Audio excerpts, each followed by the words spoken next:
It's tearing up my heart when I'm with you. 'Cause when we are apart, I feel it too. Now that's the first thing I just woke up and that's the first thing I said. I wonder if y'all believe me. You see how I sound when I wake up, guys, and why I say I'm not like these people? Just not like these people, man. Kind of remind me of this Superman movie. I don't remember which one it was, but it was like a narration of the commercial.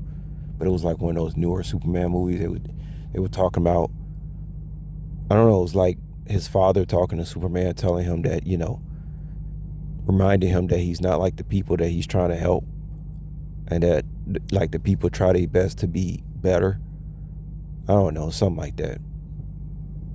But I said, let me sing these words to this song and see if I just want to know how I sound to myself when I get up in the morning. And the older people get, the worse they sound when they get up in the morning. Keep that in mind. Anyway, I just want to say this real quick, guys. I hope everybody has a good Sunday. You know, you hear so many videos about people hating, people being jealous of other people, whether they chosen ones. You don't even have to be a chosen one to be hated on, whatever. Just people hating in general. Family, friends, coworkers, whoever. And the number one thing that people are not hitting on, which I don't expect them to, because people, living in America is just trying to make the best out of a bad situation. That's pretty much the reality here. But yeah, the number one thing that people are not saying is that I'm telling y'all right now that hate, it mostly comes in America. You don't experience jealousy like this in other places. Now, I'm not saying you don't experience jealousy in other places. I'm saying that in America, it's at a fever pitch level. Like, people just jealous they jealous over everything, man. They jealous over everything. I don't know, you can see a stranger on the street. He trying to figure out somewhere to go. He's looking at his map. Let's say you walking past him. You see he's struggling. You decide to help him. You say, oh, you say, so, how you doing, sir? What are you looking for? He's looking all over his map, and he's telling you what he's looking for, and you tell the guy, you're like, oh, I know where that is. It's right over there, sir. And you point in that direction, and you can almost feel the hate. Like, the person might say, oh, thanks, but you feel the hate behind the fact that you knew something. I mean, guys, I'm telling you, it's at a fever pitch in America. It's not like this in other countries, man. Okay? And it's not like I've been in every other country, but by the Spirit, I just know. I know that most of that shit goes down in America because because these people, they are under a spell, a really severe mind control in this place. Remember, from cradle to grave in America, you're taught to basically hate yourself. You're taught that you're not good enough. That's why people are always talking about, I'm not good enough, because that's how they feel. Because they watching the same people who want to say that I'm not good enough for this or that are the same people who are sitting on their fat asses watching television. I keep saying this. They live in a box. They never learn how to love themselves. You think somebody gonna love you if they don't love themselves? Hell no. They're gonna try to bring you down with them. So they never gonna give you your flowers. Trying to tell you. I'm trying to tell you. Petty ass shit, that petty ass type of jealousy, that shit be going on in America, man. Because you're taught to look outside yourself. You're not ever since you little.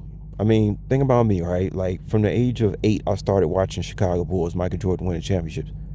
So, or maybe you start watching your favorite singer, rapper, Mariah Carey, whoever, and all of a sudden you see all the money they make, the car. I mean, at the age of 14, I wanted me a 1988 Caprice Classic with some 26-inch rims, and I wanted to drive up and down the street and pull one of the